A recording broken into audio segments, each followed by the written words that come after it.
안녕하세요. 이국섭의 작은 도서관입니다. 사기의 경영학, 천리말을 고르듯이 인재를 골라라. 제8편, 8번째 시간. 오늘은 사기의 경영학에서 다루는 인재 경영에 대한 내용 중에서 천리말을 고르듯이 인재를 골라라 라는 주제를 가지고 백락의 명만론과 인재 식별에 대한 지혜를 살펴보고자 합니다. 천리마가 아무리 많아도 그 말을 천리마로 알아보고 기용할 줄 아는 백력이 없었다면 그 천리마는 보통의 말보다도 못한 존재로 전락했을 것입니다. 따라서 천리마를 알아보는 백락의 그런 안목, 즉 통찰력이 리더에게는 그 어느 자질보다 필요하고 절실한 것입니다. 좋은 말을 고르는 것과 인재를 식별하는 문제는 여러 가지 면에서 보았을 때 일맥상통합니다. 백락과 천리마를 가지고 인재를 논하였던 많은 문장들이 있습니다. 그 중에서도 당 왕조의 사상가인 한유라는 분의 세상에는 백락이 있는 다음에나야 비로소 천리마가 나타날 수 있다라는 말이 가장 유명한 것 같습니다. 백락이 천리마를 알아본 이야기를 요약해 본다면 다음과 같습니다. 초나라 왕이 백락에게 천리마를 구해오라고 하자 천리마를 구하러 길을 떠난 백락은 명마의 고장인 연나라와 조나라를 돌면서 샅샅이 찾아보았으나 천리마를 찾을 수가 없었습니다. 낙심하고 제나라를 거쳐서 돌아오는 길에 백락은 무거운 소금 수레를 힘겹게 끌고 가쁜 숨을 몰아쉬며 오르막을 오르는 말 한 마리를 발견합니다. 그리고 나서 말을 본 백락은 자세히 살펴보니 그 말은 비쩍 말라 뼈만 앙상하게 남은 채 꼬리는 축 늘어져 있었다고 합니다. 그는 불쌍하고 측은한 마음에 말을 쓰다듬자 말이 구슬피 울었는데 그 울음소리를 들은 백락은 대뜸 자신이 그토록 찾아 헤매던 천리마임을 알아본 것입니다. 그래서 백락은 필부에게 그 말을 아주 싼 헐값에 구입을 하여 궁으로 돌아왔습니다. 말 울음소리를 들은 초왕이 백락이 구해온 말의 외양을 보고 몹시 실망하였지만 백락의 말을 반신반의하면서 기다렸습니다. 그리고 제일 좋은 사료와 가장 좋은 마곡간을 내주어 살뜰하게 보살핀 결과 말은 건장해졌고 이를 본 초왕은 기뻐하며 그 천리마를 타고 전쟁에서 승승장구하며 수많은 공적을 쌓아서 이름을 떨쳤다는 이야기입니다. 이야기 속에는 인재와 인재를 알아보는 사람과의 관계에서는 인재를 알아보는 사람이 그 재능을 드러내는데 결정적인 작용을 한다는 사실을 우리는 알 수 있습니다. 그리고 나서 이는 상호 소통을 전제로 해야지만 그 효과가 배가 된다는 사실을 우리는 알 수 있을 것입니다. 천리마가 그 진가를 발휘한 것은 백락이 그 천리마를 알아본 연유가 그 시작이 됩니다. 따라서 이를 경영에 활용한다면 우리는 지희의 후계자 양성이라는 프로그램을 주목할 필요가 있을 것 같습니다. 삼성그룹의 이재용 부회장도 지희의 후계자 프로그램의 일부를 경험한 것으로 저는 알고 있습니다.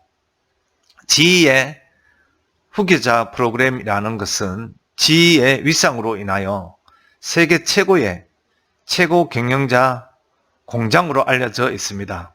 치밀하게 짜여진 경영자 양성 프로그램을 거친 리더들이 여러 세계적 기업의 CEO로 뻗어나가면서 붙은 별명이라고 합니다. 1878년 토마스 에디슨의 창업 이후 끊임없이 변화를 시도해온 GE의 역사에서 나온 프로그램이라고 합니다. 이는 다양한 발전을 통하여 1990년대에는 민첩한 경영 의사결정과 집행의 표본으로 각인되는 위치를 점하게 됩니다. 그리고 한마디로 GE는 현대적 경영의 모범으로 기업의 최고 리더들을 양성하는 과정을 통하여 GE의 새로운 CEO 후계자 선정도 이 프로그램을 통해 하고 있습니다. 20세기 최고의 경영자로 추앙받은 잭 웰치 전 GE 회장의 후계자 선정에도 활용이 되었다고 합니다. 여러 명의 임원급들과 10여 명의 젊은 인재들을 1차 리스트에 넣었습니다. 그리고 나서 이들을 전자제품과 물류 시스템, 그리고 에너지, 항공기 엔진, 어뢰기 등 회사의 다양한 사업 분야에 배치하여 각 회사의 기술 기반을 익히고 기업 인수 그리고 글로벌화 등을 추진하면서 자질을 키울 수 있도록 한 것입니다. 6년이라는 기간 동안 관찰을 통하여 2000년에 후보자를 3명으로 압축하였습니다. 그 3명은 짐 맥너니, 그리고 밥 나델리, 그리고 이멜트였고 2000년 10월 이사회는 여러 차례 회의를 거친 끝에 만장일치로 이멜트를 선정한 것입니다. 같은 후보에 올랐던 맥너니는 3M 사장을 거쳐서 2006년도에 보잉 회장으로 자리를 옮겼고, 그리고 또 한 명 나델리는 홈데포 사장으로 영전한 것입니다. GE가 자랑하는 경영자 개발 프로세스는 이 후보들의 발전된 모습을 통하여 진정한 인재 감별 프로그램으로서 회자가 되었습니다. 이는 사기의 백락상마와 같은 지혜를 보여준 것으로 저는 보여집니다. 후계자 양성은 CEO라면 누구라도 관심을 가져야 합니다. GE와 같은 경영자 양성 프로그램은 새로운 차기 CEO를 물색하고 검증하는 일로서 오너 중심의 승계가 아니면 후계자 양성 시스템이 거의 작동하지 않는 국내 기업들에게 시사하는 바가 매우 큰 것입니다. 인재를 발탁하고 후계자를 선정하는 합리적인 인재 감별은 그 당시로서는 최선이었습니다. 그러나 21세기는 패러다임의 변화가 너무도 급격한 시대이기에 다른 시각도 존재함을 우리는 알아야 할 필요가 있습니다. 왜냐하면 그것은 2020년도에 잭 웰치의 사망을 통한 GE의 후계자 양성 프로그램에 대한 새로운 분석이 등장한 것을 말하는 것입니다. 바로 잭 웰치에 대한 입체적인 평가의 일환으로서 경영의 달인으로 불리며 글로벌 기업계에 신선한 충격을 준 그가 선택한 제프리 이멜트에 대한 이야기입니다. 이멜트는 왕관의 무게를 버티지 못하는 경영으로 GE를 난파의 위기로 몰아넣었다는 분석입니다.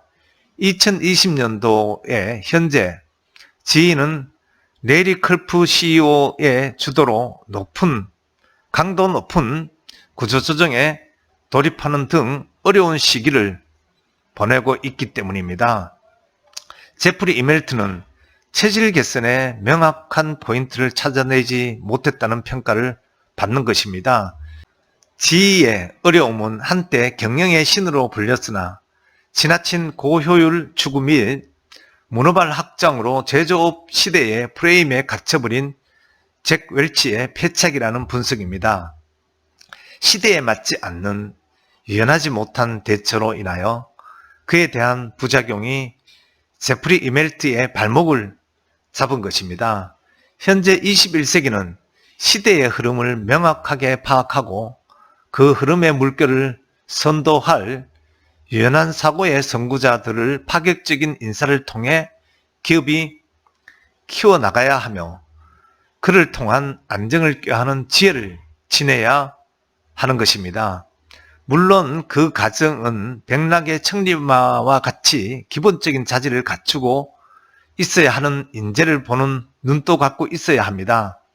그에 더해서 시대를 관통하는 통찰력이 있는 인재를 필요로 하는 유연함이 매우 중요하다는 사실을 명심하고 인재를 선택해야 함을 알려주는 것입니다.